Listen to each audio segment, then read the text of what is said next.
भी यही तरीका है कि हम कुछ प्रश्न ज्ञान वाले देते हैं, जो बच्चा याद करता है, जो सन है, कौन किया, कौन है, कहाँ है, कैसे है, वह कुछ प्रश्न समझ के रहते हैं, कुछ प्रश्न प्रयोग के रहते हैं। विश्लेषण करना मतलब बड़े चीज को छोटे छोटे टुकड़ों में बांट पाना। संश्लेषण उच्च कोटि का कौशल है, ध्यान रखना, रचनात्मकता, छोटे छोटे बातों को जोड़कर अपना उसके ऊपर व्यू बना सकते।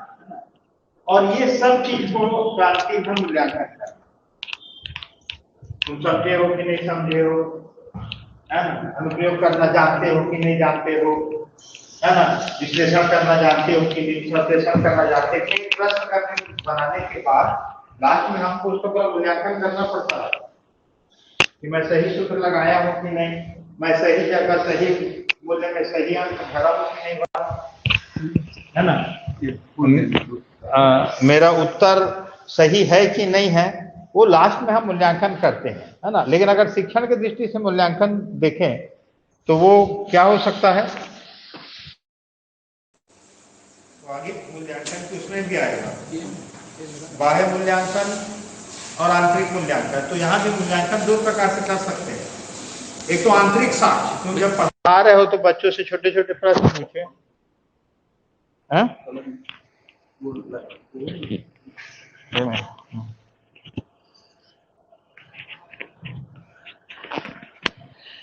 बच्चों से छोटे छोटे प्रश्न पूछे, वीकली टेस्ट लिए कि वो समझा है कि नहीं समझा, इसको कर पाता है कि नहीं, है ना। वो आंतरिक साक्ष्य हो गया कि पढ़ने के दौरान ही मैंने उनके कमजोरियों को पकड़ने के लिए, उसी को हम आंतरिक मूल्यांकन या रचनात्मक मूल्यांकन भी कहते हैं।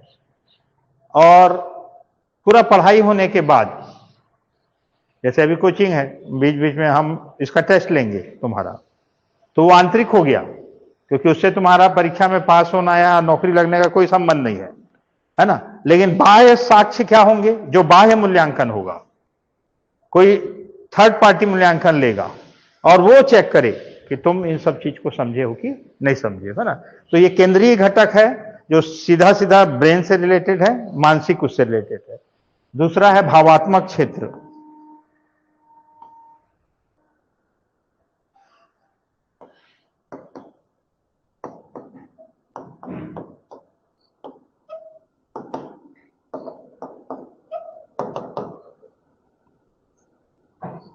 रुचि से संबंधित है, रुचि, अभिरुचि, अभिवृत्ति,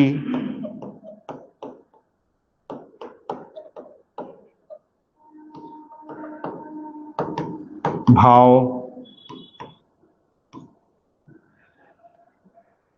और भावात्मक क्षेत्र को बता पाना या भावात्मक क्षेत्र का उद्देश्य या जाना कि नहीं जाना बना पाना बड़ा कठिन काम है ना। जैसे स्वास्थ्य, स्वच्छता, ईमानदारी, सत्य, ये सब क्या क्षेत्र हैं, भावात्मक क्षेत्र हैं। अब कैसे बताओगे बच्चे को सत्य क्या है, ईमानदारी कैसे क्या है, सिर्फ कहानी के माध्यम से बता सकते हो, कोई दृष्टांत देके बता सकते हो कि भाई ऐसा ऐसा होता है, हम इसको सत्य बोलते हैं, इसको ईमानदारी बोलते हैं ना। तो ये सीधा सीधा संबंध है कि तुम्हारी रुचि कैसे है किसी चीज के प्रति। रुचि और अभिरुचि में अंतर होता है, रुचि कॉमन चीज है ना। अभिरुचि किसी खास क्षेत्र में तुम्हारा विशेष लगाव है तो हम उसको क्या बोलते हैं, अभिरुचि, वो आगे है ना। इंटरेस्ट, एप्टीट्यूड, एटीट्यूड, अलग अलग प्रकार का रुचि अभिरुचि, है ना। तो किसी खास क्षेत्र में तुम्हारा विशेष लगाव है तो वो अभिरुचि कहलाता है। तो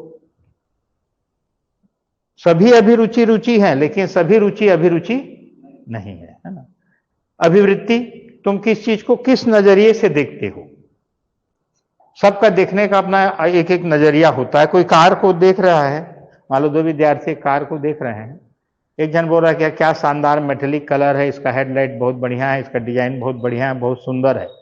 दूसरा विद्यार्थी बोल रहा है कि नहीं, ये बहुत, इसका इंजन बहुत पावरफुल है ना, ये 1 मिनट में 200 किलोमीटर प्रति घंटे की रफ्तार पकड़ सकता है, इसमें पावरफुल ब्रेक है। तो देखो दोनों का अभिवृत्ति कैसे है, एक उसके बाह्य सौंदर्य और उससे प्रभावित है, और दूसरा उसके इंटीरियर को देख रहा है कि इंजन कितना पावरफुल है। और ये तो हर व्यक्ति को मैं एक ही चीज को, यही नक्शा को तुमको दिखाऊंगा, तो तुम दो आदमी देख रहे हो तो दोनों अलग अलग ढंग से बताओगे। कोई राज्यों का नाम बताएगा, कोई बोलेगा कि भारत इतने उससे घिरा है, इतनी तरफ समुद्र से घिरा है। तो हर व्यक्ति का अभिवृत्ति अलग अलग है, एक ही चीज है उसके सामने, पर दोनों का देखने का नजरिया अलग अलग हो सकता है ना। तो ये क्या हो गया?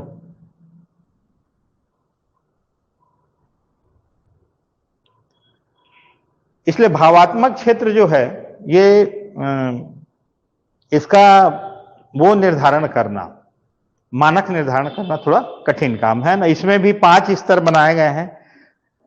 पहला है धारण करना।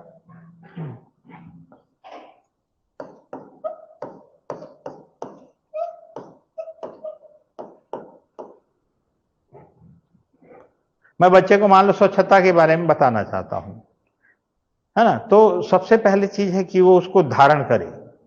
सत्य के बारे में बताया, उसको धारण करे कि भाई ये एक चीज होता है ना। अब केवल धारण करने से नहीं होगा, उसका अनुक्रिया करना पड़ेगा, उसका पालन करना पड़ेगा। तो दूसरा स्टेप है अनुक्रिया करना।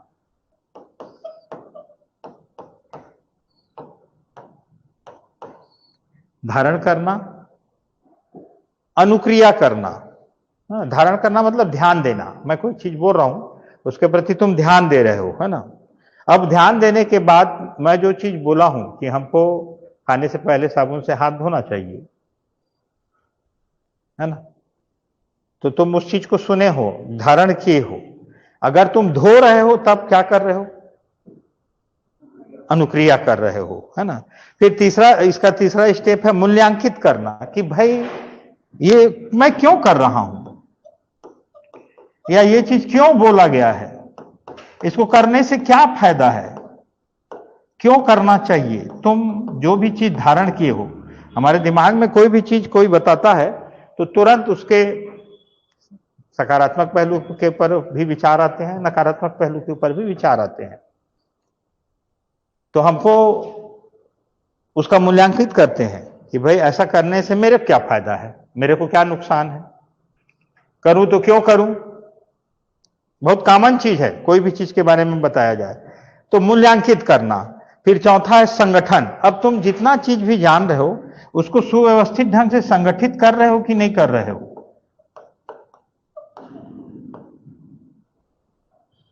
उसको सही ढंग से व्यवस्थित जमा रहे हो कि नहीं जमा रहे हो। और इस इतने स्टेप से गुजरने के बाद वो तुम्हारे लक्षण में प्रकट होगा। उसको बोलते हैं लक्षण, वर्णन, प्रकटीकरण।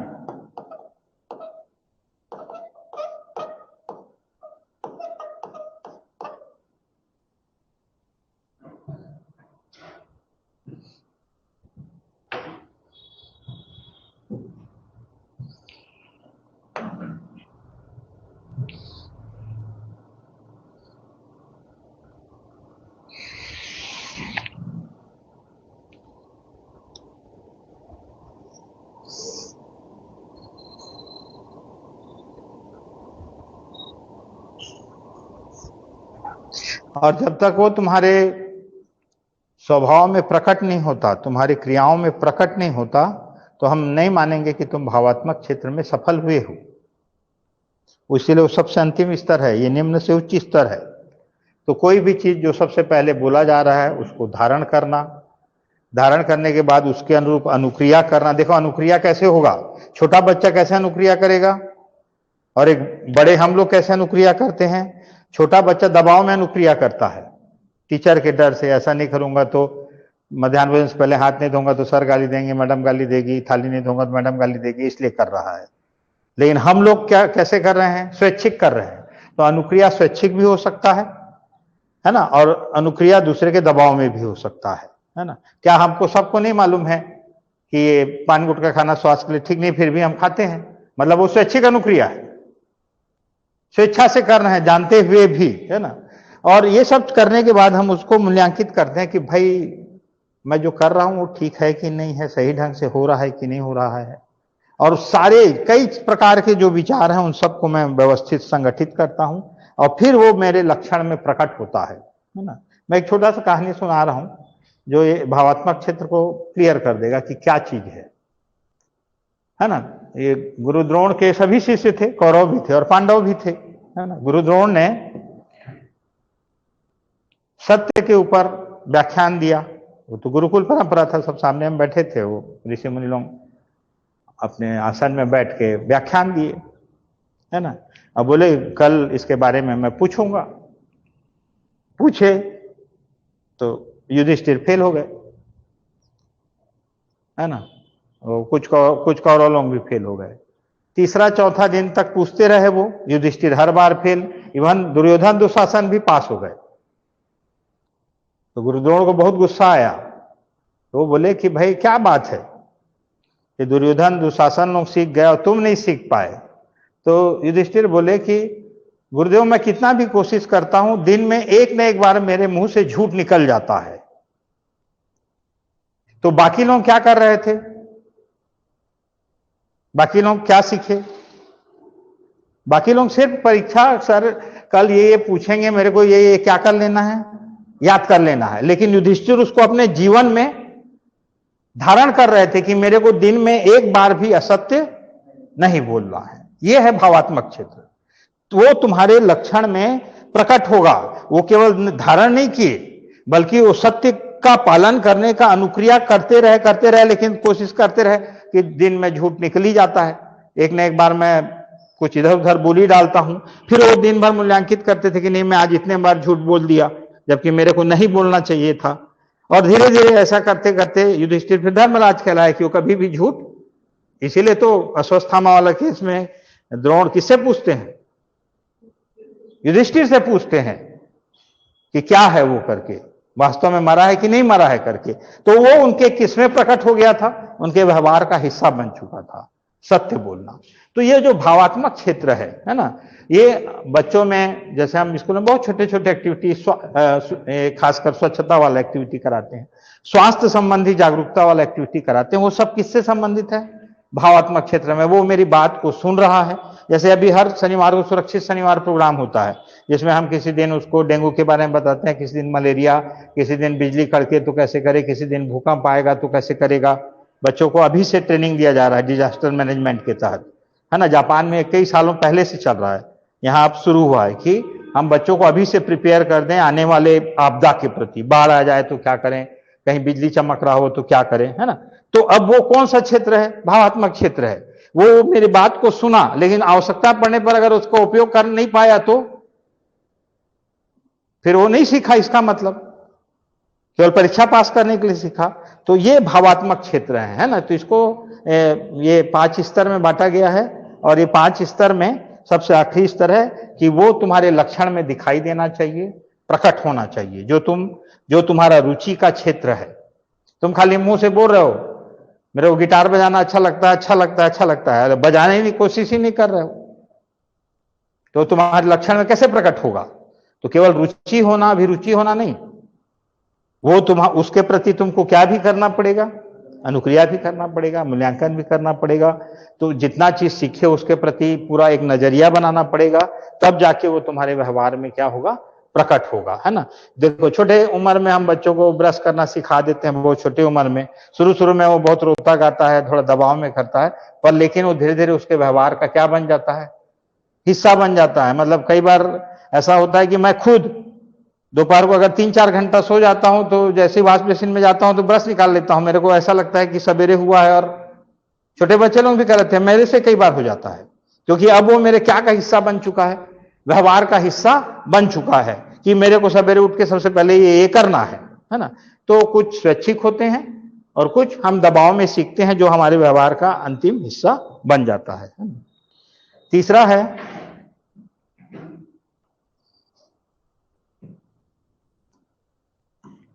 मनोदैहिक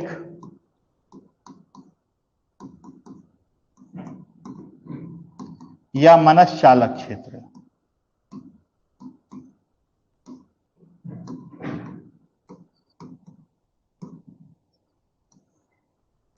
साइकोमोटर।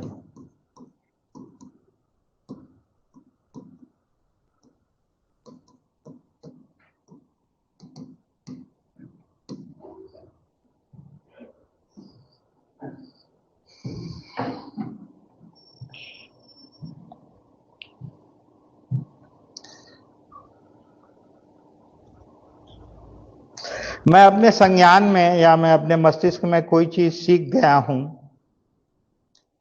मेरे में उसके प्रति रुचि भी उत्पन्न हो गई है, लेकिन मेरा शरीर साथ नहीं देता तो उसका कोई औचित्य नहीं है। मेरा शरीर अगर उस योग्य नहीं है, उस काम को करने के योग्य नहीं है, तो मैं जो चीज सीखा हूं या जो चीज मेरे ब्रेन में है, फिर वो उसका मैं यूटिलाइज कर ही नहीं पाऊंगा। तो मनोदैहिक क्षेत्र सीधा सीधा है ना, लिख लो क्या है, यह तंत्रिका पेशी समन्वय, तंत्रिका पेशी समन्वय।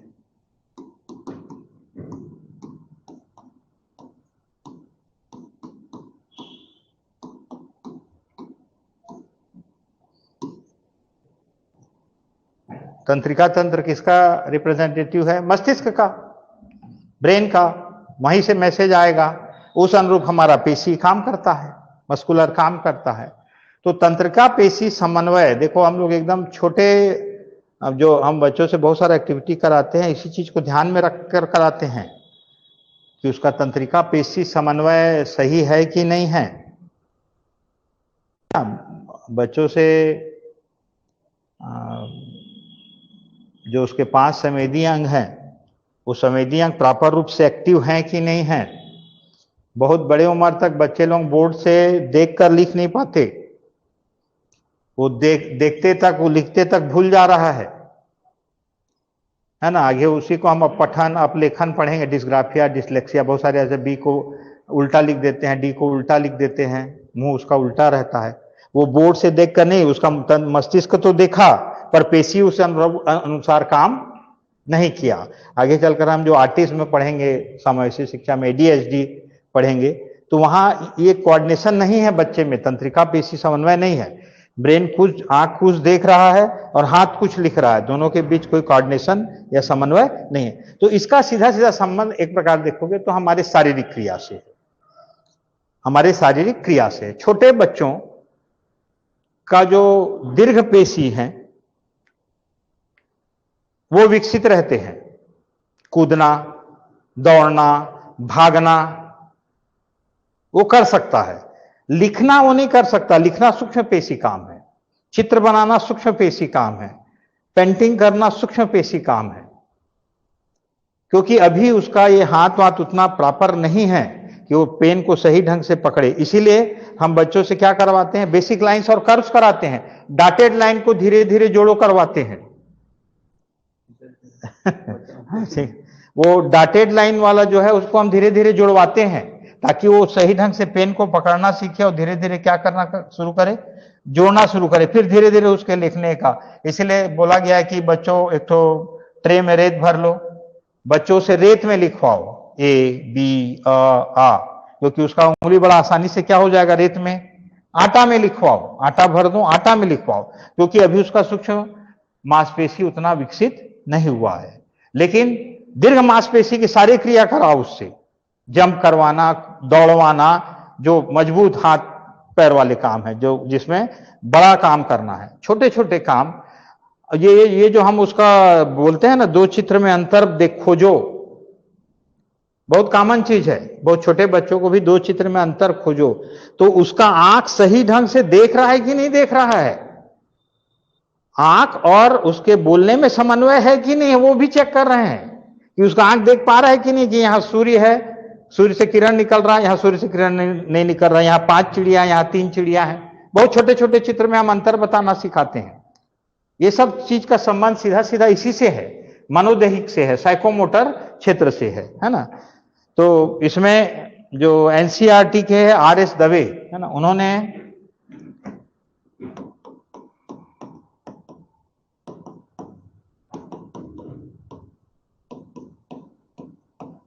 पांच स्तर बताए हैं, है ना। जैसे संज्ञानात्मक क्षेत्र में 6 स्तर था, यहां 5 स्तर बताए हैं। कोई भी, सबसे पहला कोई भी चीज, चाहे तुम हो, हम हो या कोई छोटा बच्चा हो, कोई भी काम को क्या द्वारा सीखता है, अनुकरण द्वारा सीखता है, नकल करता है उसका। कैसे जंप करना है, चीजों को कैसे उठाना है, साइकिल कैसे चलाता है, साइकिल चलाना कैसे सीखते हैं, देखते हैं, अनुकरण करते हैं। सबसे पहला स्टेप है नकल करना, अनुकरण करना। और आगे सीखने का सिद्धांत में भी है कि नकल करके, जानवर एक दूसरे का नकल करके, बच्चे एक दूसरे का नकल करके बहुत सारा चीज सीखते हैं, है ना। अब जब उस काम को तुम बार बार करोगे, अब अनुकरण कर लिए उस काम का, अब उस काम को तुम दोहराओगे नहीं, बार बार उसका अभ्यास नहीं कराओगे, तब तक उस काम में तुम क्या नहीं होगे, दक्ष नहीं होगे, है ना। इसीलिए दूसरा स्टेप रखा है परिचालन दक्षता।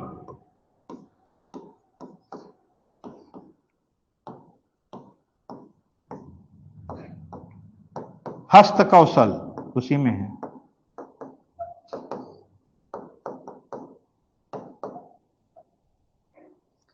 परिचालन दक्षता, हस्त कौशल, कार्य साधन उसी को बोलते हैं।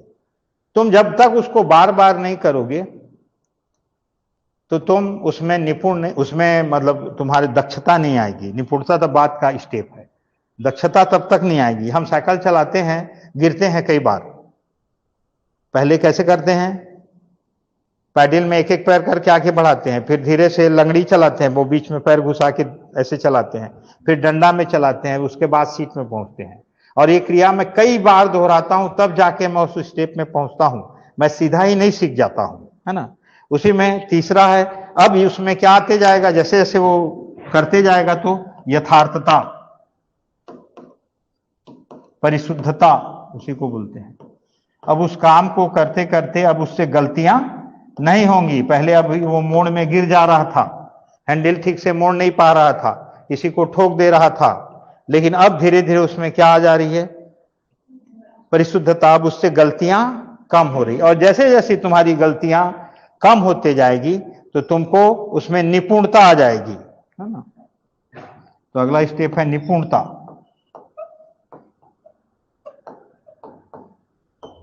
उसी को कार्य संधि नियोजन भी बोलते हैं।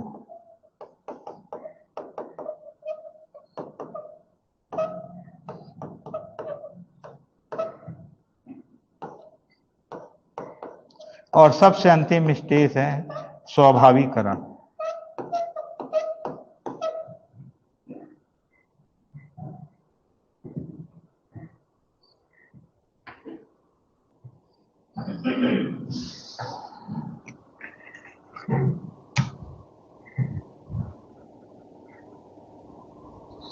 मैं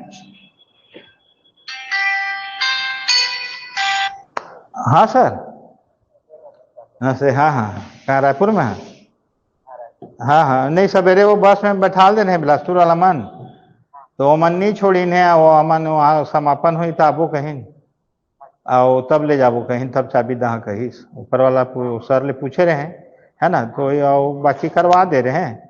तो पटेल वटेल ला बोले श्याम पटेल ला कि थोड़े जल्दी आ जाबे, 12:30-1 बजे मन जाही बिलासपुर वाला मन, तो वहां चल दी सिंधु पंचायती। नहीं नहीं गिन है ना, वही तो मैं तो सवेरे ले ला चाबी कहते रहे, बैग लेके जाओ का है वो मन ला, तो नहीं सर यहीं रहेगा, अभी हम लोग खाना खाते समय इकट्ठा लेके जाए। नहीं नहीं, अभी तो सब स्टेडियम में है, करीब वो मैंने 1 बजे आई ना, तो फिर वहां जाही। अब अगर बस मान लो स्टेडियम ले जाही तो हो सकता है फिर बाद में सामान ले पर आए, तो ठिकाना भी नहीं है मन के, है ना। आज दिन पहा यही लागत है ओकरे बार में आराम से अब 12-12:30 बजे जा, है ना। हाँ हाँ हाँ, मेन वही है होगा, दमन एक जगह गिन गान कर देना, है ना। हो ठीक है ना, रहा में पटेल ला भी बोलते हैं 12:30-1 बजे आ जाइए। हो मैं 4वीं-5वीं में था, साइकिल चलाना सीखा हूं, और पिछले मैं 15-20 साल से साइकिल नहीं चलाया हूं। लेकिन अभी मेरे को साइकिल दोगे तो मैं चला लूंगा कि नहीं चला लूंगा? चला लूंगा। क्यों? क्योंकि वो मेरे स्वभाव का क्या बन चुका है, हिस्सा बन चुका है। अगर रात को 1 बजे भी मैं आधा नींद में भी रहूं, मेरे को अचानक उठाओगे और चलो वहां हॉस्पिटल जाना है, तो मैं तुरंत गाड़ी स्टार्ट करके चलाना शुरू कर दूंगा। क्यों? क्योंकि अब मैं उस काम में शुरुआत में कैसे किया था, लोगों को देखता था कैसे स्टैंड करते हैं गाड़ी को, कैसे स्टार्ट करते हैं गाड़ी को, कैसे गियर लगाते हैं, फिर मैं उसको करने का कोशिश किया, फिर मैं मेरे से गलतियां हुई, बार बार गलती हुई, लेकिन मैं उन गलतियों को ठीक करते करते उसमें क्या आ गया, परिशुद्धता। अब मैं उसमें निपुण हो चुका हूं, मेरे स्वभाव का हिस्सा बन चुका है। तो अब मैं एनी सिचुएशन में भी, कोई भी सिचुएशन आए तो मैं उस काम को कर सकता हूं। स्वाभाविकरण का मतलब यह है कि वो मेरे जीवन का एक अनिवार्य हिस्सा बन चुका है ना। तो इसीलिए जब हम शिक्षा के माध्यम से बोल रहे हैं कि विद्यार्थी का सर्वांगीण विकास करना है, तो हमारा शिक्षा का केंद्रीय घटक है, हमारे स्कूल का पढ़ाई सिस्टम ऐसा है कि उसमें सारा फोकस मानसिक विकास में ज्यादा है। पहला, संज्ञानात्मक क्षेत्र में सबसे अधिक है। हमारा परीक्षा का पैटर्न भी वैसी है, हमारे नौकरी का नियुक्ति का पैटर्न भी क्या है, वैसे ही है। वहां बहुत कम ऐसे है, इसीलिए केवल आर्मी में जब भर्ती होता है तब ये मनोदैहिक और ये सब क्षेत्र को चेक करते हैं, बाकायदा अलग से टेस्ट होता है। एक पिक्चर दिखाएंगे और तुरंत बंद करके पूछेंगे तुरंत क्या क्या देखे, तुमको उतना याद है कि नहीं है, कौन क्या कर रहा था, कौन क्या कर रहा था, बहुत सारा एक्टिविटी कराते हैं वहां, है ना। तो हम अब दूसरा जो जैसे भावात्मक क्षेत्र है, अब भावात्मक क्षेत्र में बच्चे को हम नैतिक कथाओं के या हमारे हिंदी का कोई भी कहानी पढ़ो, हमारे हिंदी का कोई भी कहानी पढ़ो, कोई भी कविता पढ़ो, उसका अंत में क्या रहता है, एक मॉरल रहता है, एक नीति रहता है उसके अंत में कि हमको ऐसा करना चाहिए, ऐसा करना गलत है और ऐसा करना सही है। पंचतंत्र का कोई भी कथा पढ़ो तो उसमें एक जन गलत काम कर रहा था और एक जन सही काम कर रहा था। वो कौन से क्षेत्र का है बात हो रहा है, भावात्मक क्षेत्र का, कि बच्चे में धीरे धीरे मैं उस चीज को अभी से इंपॉर्ट करूं कि स्वच्छता जीवन में क्यों जरूरी है, साफ पानी पीना क्यों जरूरी है, ये सत्य बोलना क्यों जरूरी है, ईमानदारी क्यों जरूरी है। धीरे धीरे वो उसके व्यवहार में, लक्षण में, वर्णन में प्रकट होने लगेगा, है ना। और ये मनोदैहिक क्षेत्र तो बहुत कॉमन है, हर जीवन के हर पहलू में हमारा शरीर ही काम कर रहा है, मस्तिष्क तो सिर्फ ऑर्डर दे रहा है। इसलिए जब शरीर काम कर रहा है तो आज भी अगर तुम कोई चीज को लिखना भी चाहते हो, कोई भी चीज को पढ़ना चाहते हो, तो इसीलिए सबसे केंद्रीय घटक किसको बोला है, मस्तिष्क को बोला है, क्योंकि मस्तिष्क मेरे को ऑर्डर देगा इस काम को करने के लिए, है ना। लेकिन मेरा हाथ पांव उस अनुरूप चलना चाहिए, तब मैं इस क्षेत्र में क्या होऊंगा, निपुण होऊंगा। इसीलिए आजकल शिक्षा में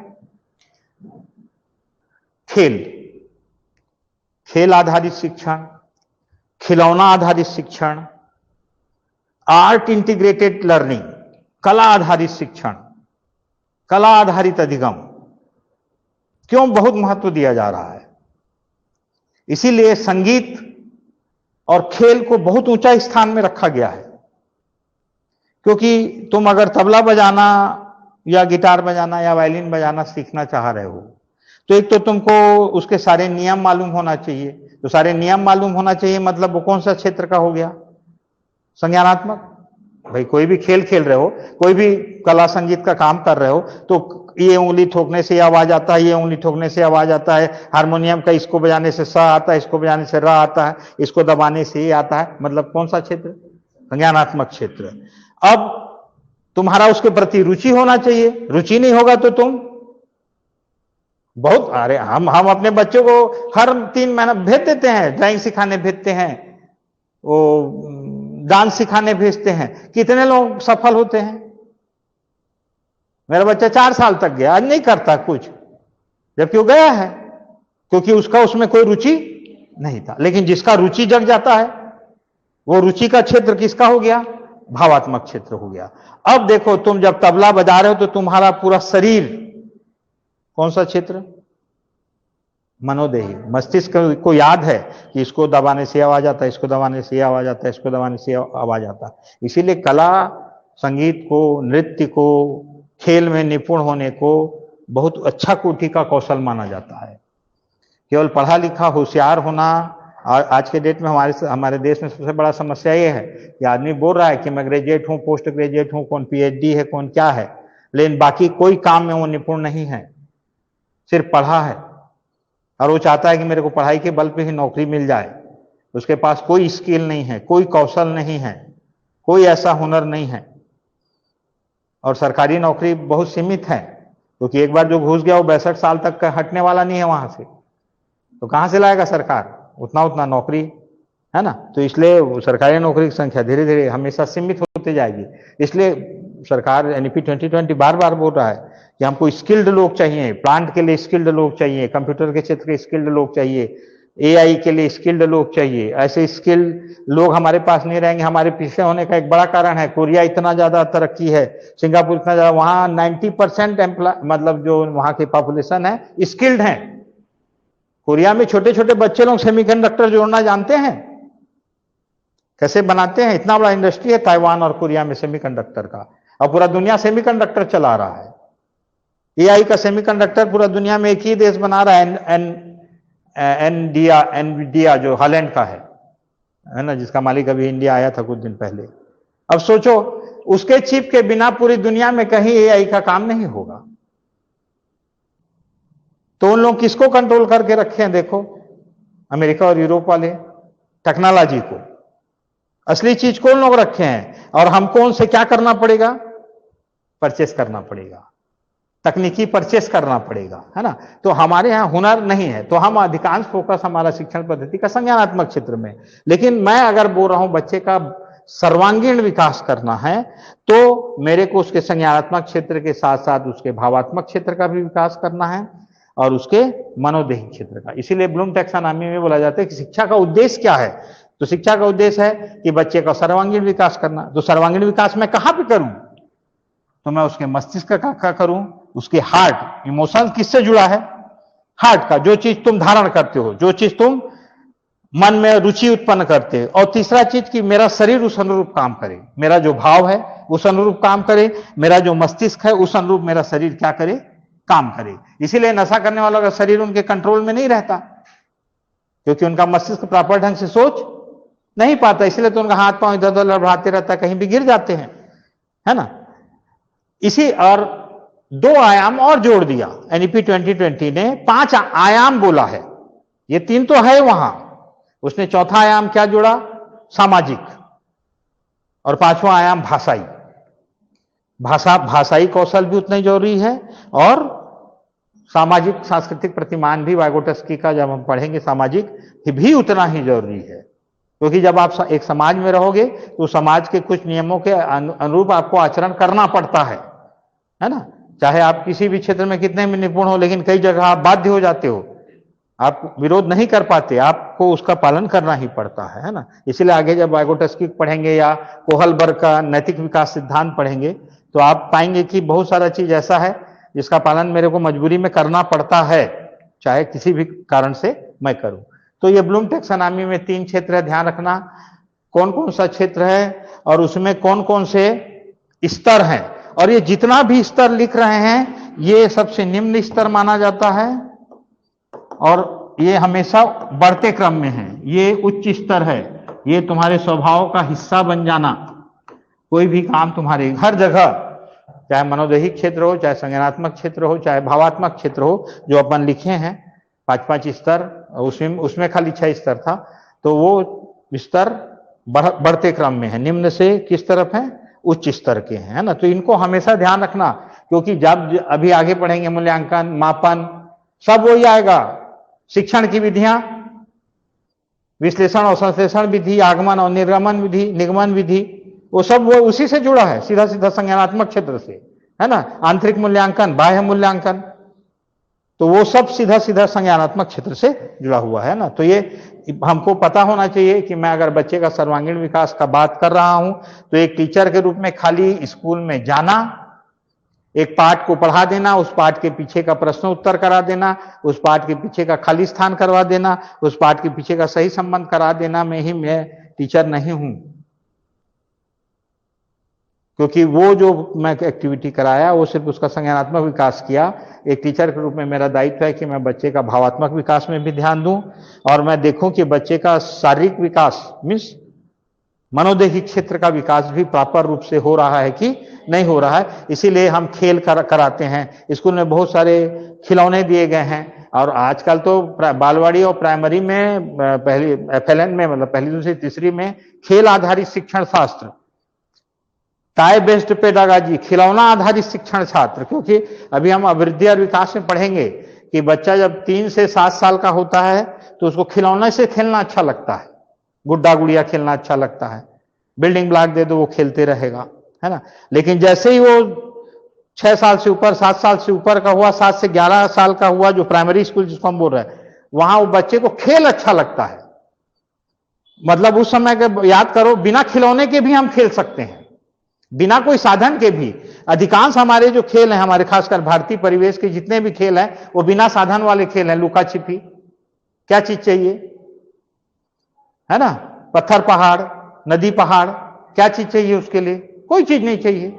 बच्चे लोग अपने से खेल खेल बना लेते हैं, अपना ही नियम बना लेते हैं, अपने से खेल। तो ये उनका गुण है कि बच्चा प्राइमरी में 1 से 5वीं तक का बच्चा खेल खेलना पसंद करता है, और उससे नीचे का बच्चा खिलौनों के साथ खेलना पसंद करता है। इसीलिए स्कूलों को खिलौने उपलब्ध कराए गए हैं। और अगर मैं उसको ऐसे बैठाल के, प्राइमरी का बच्चा जिसको क्या पसंद है, खेलना पसंद है, और मैं उसको ऐसे बैठा के पढ़ाऊं, तो क्या वो सीख पाएगा? नहीं सीख पाएगा। क्या उसका रुचि रहेगा? क्या वो मेरी तरफ अटेंशन कर पाएगा? नहीं। लेकिन अगर मैं खेल के माध्यम से सिखाऊं, तो मैं जो चीज सिखा रहा हूं उसको खेल के माध्यम से सिखाऊं, तो बच्चे को क्या लगेगा कि मैं खेल खेल रहा हूं, लेकिन वो जाने अनजाने में उस चीज को सीख जा रहा है। इसीलिए एनईपी 2020 बार बार फोकस कर रहा है कि तुम खेल को माध्यम बनाओ। ये प्राइमरी स्कूल में शिक्षा को खिलौनों को माध्यम बनाओ।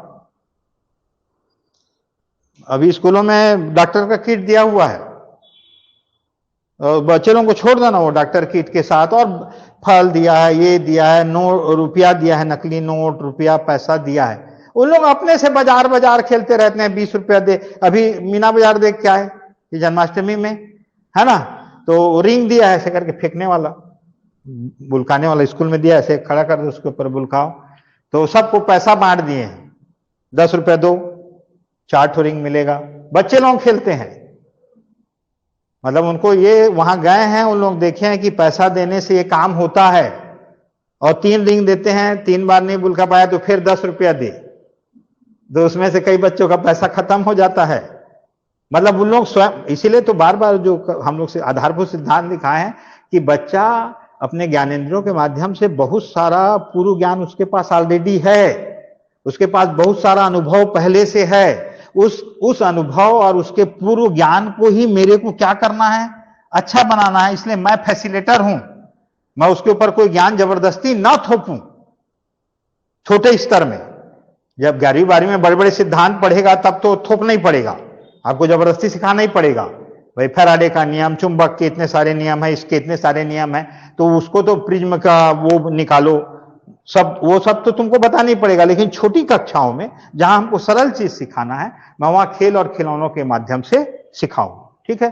तो ये सबसे आधारभूत चीज है, इसको हमेशा ध्यान रखना।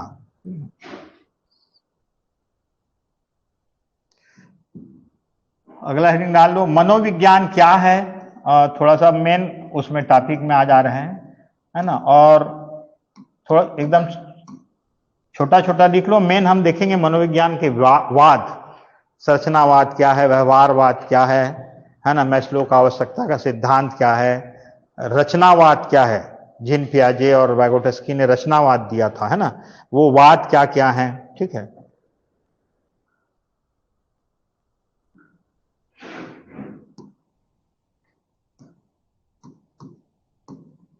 इसकी जननी है दर्शन शास्त्र। पहले दर्शन शास्त्र में ही हम क्या को पढ़ते थे, मनोविज्ञान को पढ़ते थे। अब बाद में धीरे धीरे जो मनोविज्ञान है वो अलग एक शाखा के रूप में कैसे विकसित हुआ, है ना? थोड़ा सा बहुत डिटेल में इसमें नहीं जाएंगे, जो मेन लोग हैं उनके बारे में लिख ले रहो। सबसे पहले मनोविज्ञान एक तो दर्शन शास्त्र से आया है, और मनोविज्ञान को कहा था आत्मा का विज्ञान।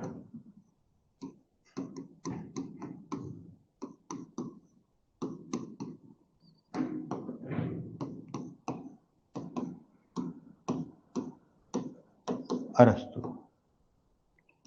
मनोविज्ञान आत्मा का विज्ञान है, ये अरस्तु ने कहा था, है ना? और उनके साथी लोग भी ऐसे ही मानते थे, प्लेटो, डेकार्ट, रुडोल्फ गायकल।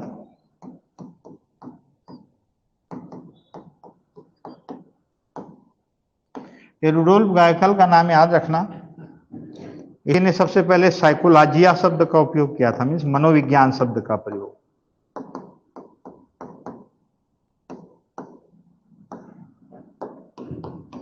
साइकोलॉजिया या मनोविज्ञान शब्द का प्रयोग।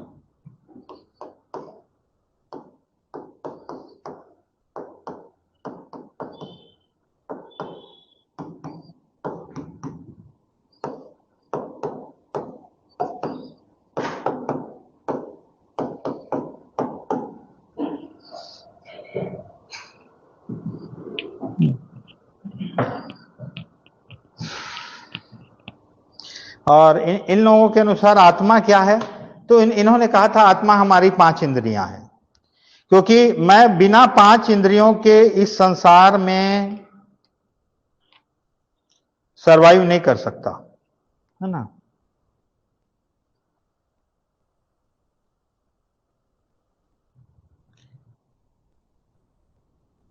ये मेरी 5 इंद्रियां हैं, संवेदी अंग हम जिसको बोलते हैं, वही 5 संवेदी अंग से मैं इस संसार से इंटरेक्ट करता हूं। अगर मेरे 5 संवेदी अंग काम ना करे तो मैं मृत हूं, मेरा कोई औचित्य नहीं है इस संसार में, है ना। तो उनका कहना था कि आत्मा क्या है, तो वो 5 संवेदी अंग है, उनका ये मानना था, क्योंकि वो 5 संवेदी अंग ही मेरे को दुनिया में बता रहे हैं कि ये पेड़ है, ये नदी है, ये गाय है, ये कुत्ता है, ये जानवर है, ये छूने से गर्म लगता है, ये छूने से ठंडा लगता है, इसका स्वाद ऐसा होता है, इसका आवाज ऐसा है। मैं कैसे महसूस कर रहा हूं अपने 5 संवेदियां। अब मान लो मेरे 5 संवेदियां काम ना करें तो मैं कैसे जानूंगा कि कौन चीज क्या है, कैसा दिखता है, उसका आकार कैसा है, उसका आवाज कैसा है, उसका रंग कैसा है, मैं कैसे जानूंगा, छूने से कैसा लग रहा है। तो इनका कहना था कि आत्मा जो है वो 5 संवेदी अंग ही है ना। फिर देखो अब ये सब दर्शन शास्त्र एक्चुअल में क्या है, फिलॉसफी जिसको हम बोलते हैं, सैद्धांतिक, जिसको हम प्रयोग द्वारा प्रूफ नहीं कर सकते। जिसको प्रयोग द्वारा प्रूफ नहीं कर सकते उसको विज्ञान स्वीकार नहीं करता। विज्ञान ने इसको स्वीकार नहीं किया कि भाई ये आत्मा का विज्ञान है ना। हम उसको प्रयोग द्वारा सिद्ध नहीं कर सकते। हाँ सर आ गया ना का। हाँ हाँ मैं भी यही हाँ आता है ना। 9 साढ़े 9 बजे तक गया है मन ला, तो मन वहां है का जो समापन चलते। हाँ नहीं नहीं एमन सामान नहीं लेगी ना, बिलासपुर वाला मन 12:30 1 बजे समापन के बाद अब वो लेबो चाबी देबो कहीं ना। हाँ, तो मैं भी यदि यहीं बगल में ही, हाँ मैं आता है ना, ठीक है। हो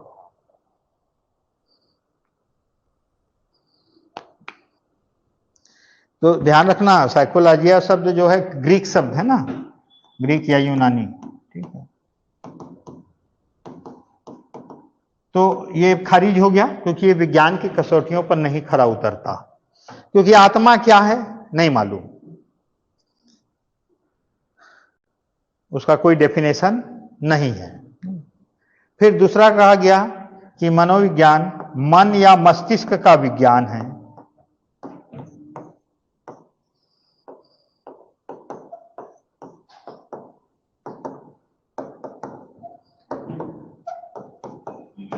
ये कहा था पाम्पोना जी ने,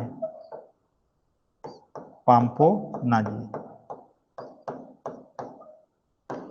कि मनोविज्ञान मन या मस्तिष्क का विज्ञान है ना।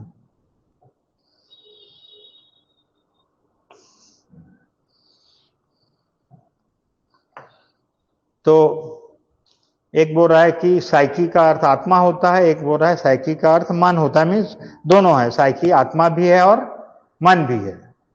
लॉजिक मतलब लागस मतलब विज्ञान, मन का विज्ञान अरस्तु ने कहा था, आत्मा का विज्ञान जॉन लॉक, थॉमस रीड, इनके सब समर्थक थे। जॉन लॉक, रिचर, रीड, ये सब इनके समर्थक थे। पर ये भी वही विज्ञान की कसौटियों में खरा नहीं उतरता कि क्या है आत्मा, है ना। भाई विज्ञान केवल उसी चीज को मानता है जिसको वो मूर्त रूप में तुम दिखा सको, जिसको तुम महसूस कर सको, छू सको, है ना। बाकी चीज को वो नहीं मानता। विज्ञान केवल मूर्त चीजों को मानता है।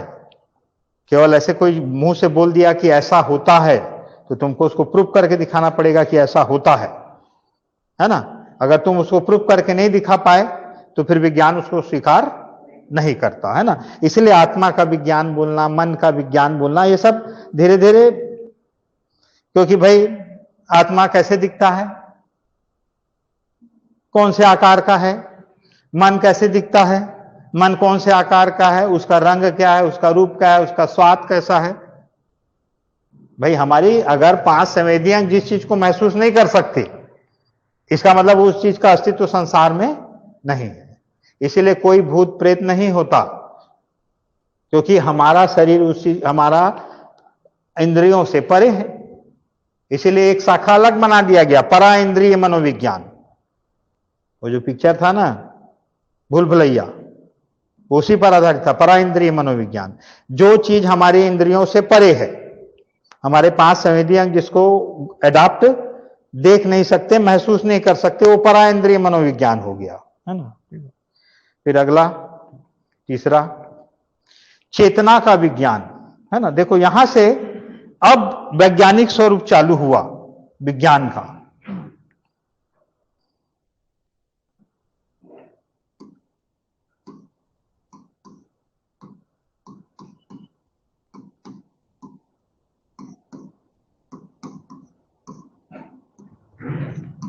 विलियम वुंट, इन्होंने प्रयोग द्वारा सिद्ध करने का कोशिश किया। टीचनर, इन्होंने प्रयोग द्वारा सिद्ध करने का कोशिश किया, और पहला मनोवैज्ञानिक प्रयोगशाला की स्थापना इन्होंने ही की थी, विलियम वुंट ने, है ना।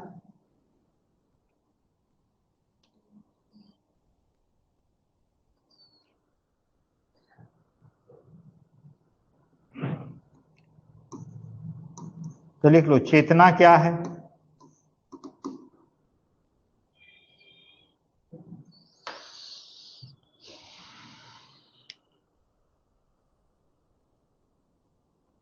मस्तिष्क का वह स्वरूप, मस्तिष्क का वह स्वरूप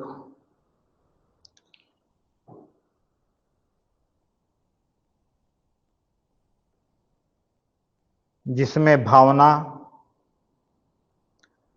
अनुभूति,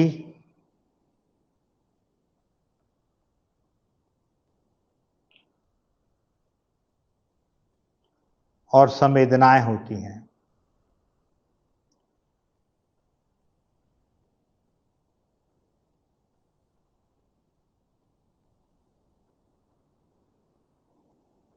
देखो एक आदमी के मन के भीतर बहुत सारा चीज है, उसको आगे फ्राइड बहुत डिटेल में बताया, चेतन मन अचेतन मन करके, है ना। अब मैं अगर बोल रहा हूं विज्ञान, मन का विज्ञान, मेरे मन के अंदर बहुत सारा चीज है, अच्छा भी चीज है और बुरा भी चीज है, लेकिन मैं प्रकट सिर्फ किस चीज को करता हूं, अपने आप को अच्छा दिखाने की कोशिश करता हूं, बुरे चीज को प्रकट नहीं करता। वही तो फ्राइड आगे चल के बोला, फ्राइड को समय उतना नहीं समझे, लेकिन अब समझ रहे हैं, फ्राइड को बहुत महत्व दे रहे हैं फ्राइड को, कि उसने कहा कि हमारे अचेतन मन में क्या रहता है, वही हमारे अपराध का मुख्य कारण है, वही हमारे सब चीज का मुख्य कारण है। क्योंकि चेतन मन से मैं अपने आप को जैसा मैं नहीं हूं वैसा दिखाने का कोशिश करता हूं। तो चेतना का मतलब यह है कि मैं जैसा समाज के सामने, लोगों के सामने अपने आप को प्रदर्शित कर रहा हूं, है ना। भाई एक बकरी का बच्चा दे, कितना बढ़िया बकरी का बच्चा है, कितना सुंदर है, इतना है, और रात को उसको बना खा दिए, पका के खा दिए उसको। तो मैं उसको बढ़िया सुंदर है, ये है, क्या किया, दिखा दिया, पर मेरा असली मन तो उसके मांस में था, है ना। तो चेतना का विज्ञान का मतलब यह है कि भाई जो हमको दिखाई देता है व्यवहार के रूप में सामने, इसीलिए तो बाद में व्यवहारवादियों ने कहा कि शिक्षा वही है जो तुम्हारे व्यवहार में दिखाई दे, वही चीज तुम सीखे हो, और जो चीज तुम्हारे व्यवहार में नहीं दिखाई दिया, इसका मतलब तुम उसको नहीं सीखे हो। भाई सीधा सीधा उसका गणित है, क्योंकि जो व्यवहार में दिखाई देता है वही मेरे आंखों, संवेदी अंगों को दिखाई देता है। तुम जो बोलते हो वही मेरे को सुनाई देता है, तुम कैसा बोलते हो, क्या व्यवहार करते हो, कैसा आचरण करते हो। तो इनका कहना था कि चेतना मस्तिष्क का एक आंतरिक स्वरूप है जिसमें अनुभूतियां हैं, जिसमें संवेदना है ना, जो हमको व्यवहार में क्या होता है दिखाई देता है। तो विलियम वुंट का नाम अच्छे से ध्यान रखना, लिख लो। विलियम वुंट ने 1879 में, विलियम वुंट ने 1879 में मनोविज्ञान की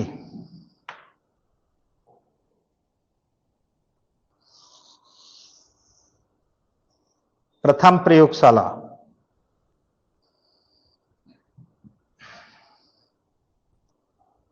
जर्मनी के लिपजिंग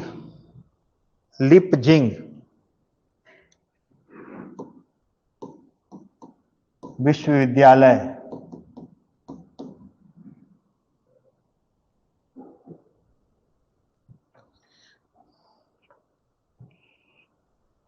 जिसे अब कार्ल मार्क्स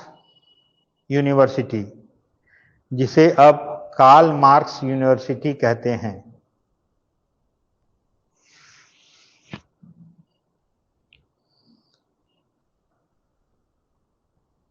में स्थापित किया।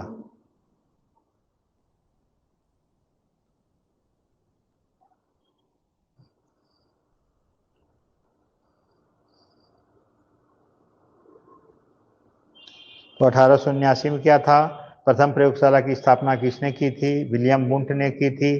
कहाँ की थी? तो ये जितने प्रश्न बनेंगे इसका उत्तर बन जाएगा, है ना। फिर अगला पॉइंट लिख लो। इसलिए विलियम वुंट को प्रयोगात्मक मनोविज्ञान का जनक कहा जाता है। प्रयोगात्मक मनोविज्ञान का जनक कहा जाता है।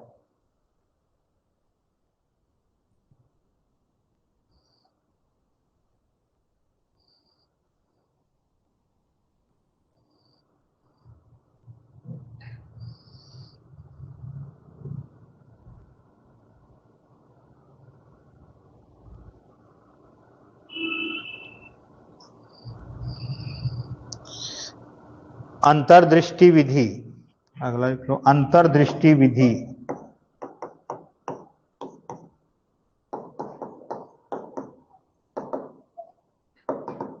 विलियम वुंट व्यक्तित्व को, आगे जब पर्सनालिटी पढ़ेंगे तो वहां व्यक्तित्व को चेक कैसे करते हैं, तो उसमें एक इनसाइट मेथड अंतर्दृष्टि विधि है कि आदमी के मन में क्या चल रहा है, वो अंदर क्या सोच रहा है ना, उसको जानने का कोशिश करना को क्या बोलते हैं? अंतर्दृष्टि विधि। वो भी किसने दिया था? विलियम वुंट ने दिया था।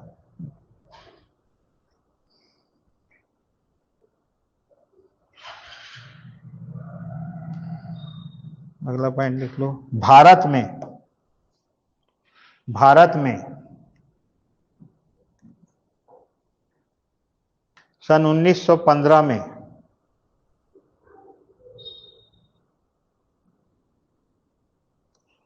सेनगुप्त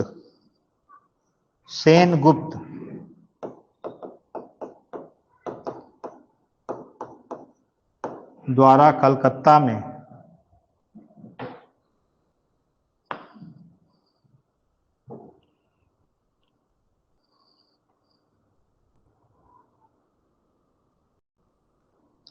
प्रथम मनोवैज्ञानिक प्रयोगशाला की स्थापना की थी।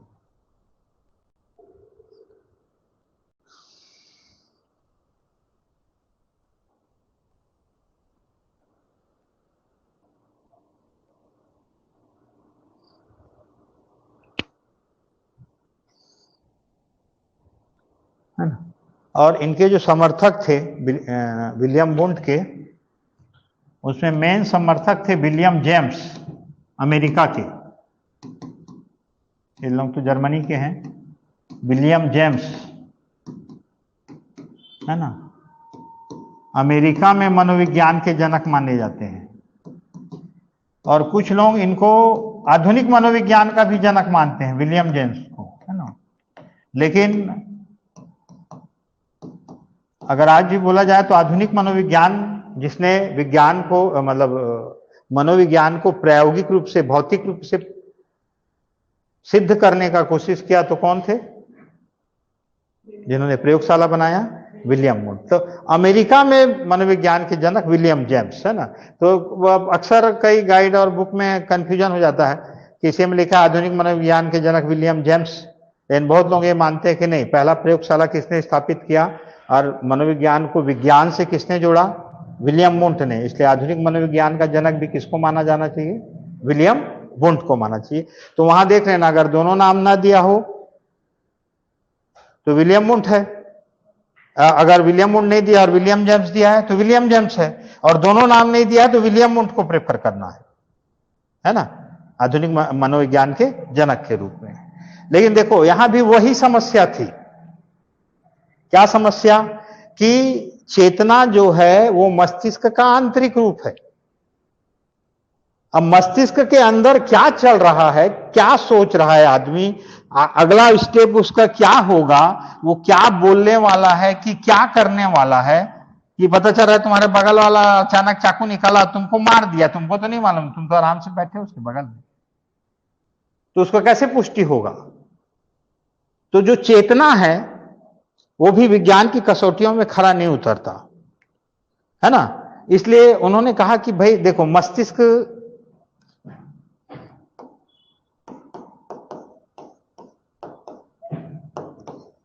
चेतना जो है वो क्या है, कैसा स्वरूप है? आंतरिक स्वरूप है। और जो हमको दिखाई देता है वो क्या है? जो हमको प्रकट होगा व्यक्ति के व्यवहार में, वो क्या स्वरूप है? बाह्य स्वरूप है। तो हमारे मस्तिष्क का चेतना जो है आंतरिक स्वरूप है, और उसके बारे में पता करना और बता पाना बड़ा कठिन काम है।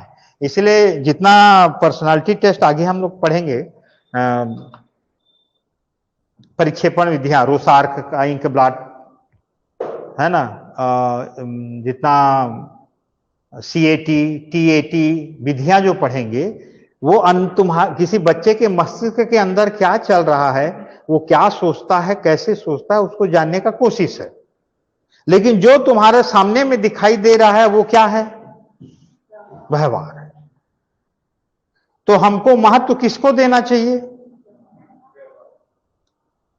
क्योंकि अंदर में तुम्हारे बहुत सारा चीज चल रहा है, मुझे नहीं मालूम तुम क्या सोच रहे हो, क्या कर रहे हो, गाली दे रहे हो, बड़ देर ले पढ़ा, दिन न खाए, थक देते हैं, ऐसा है वैसा है, मेरे को कुछ नहीं मालूम है ना। मैं तुम्हारे व्यवहार को देख के समझ जाता हूं कि अब क्लास खत्म करने का टाइम आ गया है, बोर होने लगे हैं, बच्चा ऐसा करने लगा, इधर उधर झांकने ताकने लगा है ना।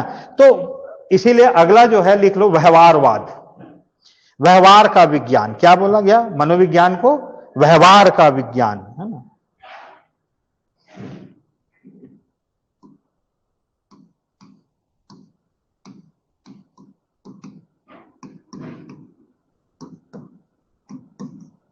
J.B. Watson, John Broadus Watson,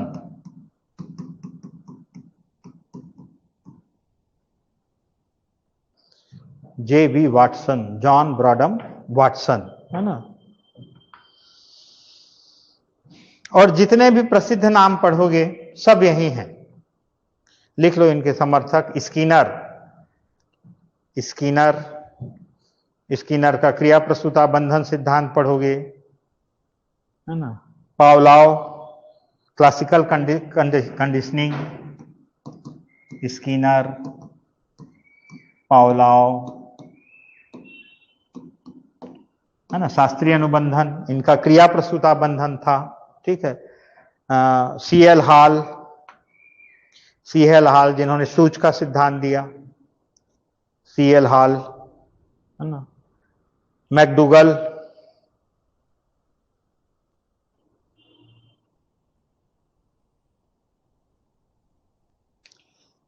McDougall जिन्होंने संवेग का सिद्धांत दिया, वुडवर्थ,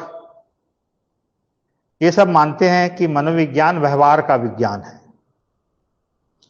और व्यवहार क्या है? मस्तिष्क का बाह्य स्वरूप, जो तुमको दिखाई देता है। इसलिए आजकल जितना अधिगम की परिभाषा है, सब में बार बार यही बोल रहा है कि जो चीज व्यवहार में दिखाई देता है वही चीज तुम सीखे हो, भले तुम अंदर कुछ भी जानते हो और भी बहुत सारा चीज जानते हो, लेकिन अगर वो तुम्हारे व्यवहार में परिलक्षित नहीं होता है तो मैं नहीं समझ पाऊंगा कि तुम और भी जानते हो। जो तुम्हारे व्यवहार में प्रकट होता है वही सीखना है, वही सीख है।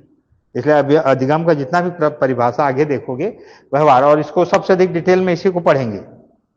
पॉलॉ का सिद्धांत, स्किनर का सिद्धांत, वाटसन का, सीहेल-हॉल का सिद्धांत, अभिप्रेरणा। क्योंकि व्यवहारवादी जो हैं वो सबसे अधिक बल किसको देते हैं? अभिप्रेरणा को। कि कोई भी आदमी कोई काम को किसी खास उद्देश्य के लिए करता है। तुम अगर यहां बैठे हो तो किसी उद्देश्य के लिए बैठे हो, ऐसे फोकट में नहीं बैठे हो। मैं भी यहां पढ़ा रहा हूं तो किसी उद्देश्य के लिए पढ़ा रहा हूं, ऐसे फोकट में नहीं पढ़ा रहा हूं, है ना। तो कोई भी काम करने के पीछे एक अभिप्रेरणा होती है। अब वो अभिप्रेरणा कैसी है? आंतरिक है कि बाह्य है? वो पुरस्कार प्रोत्साहन के रूप में है कि नेगेटिव रूप में है? ऐसे बहुत सारा। तो अभिप्रेरणा का सिद्धांत, जितना सिद्धांत सब अधिकांश किससे आता है? व्यवहारवाद से आता है ना। और उसका जस्ट अपोजिट है संज्ञानवाद, जो अभी वाद पढ़ेंगे 5 प्रकार का, तो उसमें उसको पढ़ेंगे ना। तो लिख लो, व्यवहार शब्द का प्रयोग सर्वप्रथम, व्यवहार शब्द बिहेवियर, जो व्यवहार में दिखाई दे वही सीखना है ना। जो व्यवहार शब्द का प्रयोग है उसको सर्वप्रथम उसका प्रयोग मैकडूगल ने किया था अपने book outline of psychology. Outline of psychology ये बुक है। इसमें सबसे पहले मैकडूगल ने व्यवहार शब्द का प्रयोग किया था। लेकिन व्यवहारवाद किसने दिया बोलने से? जेबी वाटसन, याद रखना, है ना।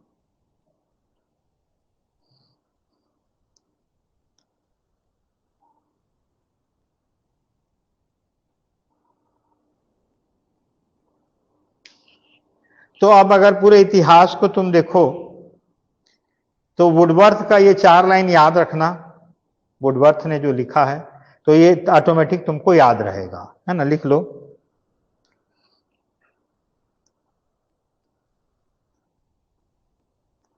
मनोविज्ञान ने सर्वप्रथम अपनी आत्मा का त्याग किया। तो सबसे पहले किसने कहा था आत्मा का विज्ञान है? अरस्तु ने आत्मा का मनोविज्ञान को आत्मा का विज्ञान कहा था ना, ठीक है। फिर अपने मन को छोड़ा। किसने कहा था कि ये मन का विज्ञान है? पाम्पोनाजी, है ना। फिर अपने मन को छोड़ा,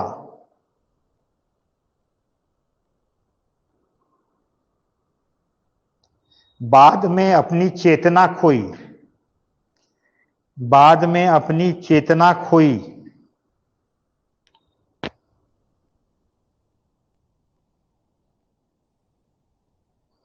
तो विलियम वुड ने कहा था चेतना का विज्ञान। देखो, विलियम वुड चेतना का विज्ञान से ही संरचनावाद बना है। चेतना के विज्ञान से ही संरचनावाद बना है। व्यवहार का विज्ञान कहा गया तो व्यवहारवाद बना है ना। अब व्यवहार की विधि को स्वीकार करता है। अब व्यवहार की विधि को स्वीकार करता है।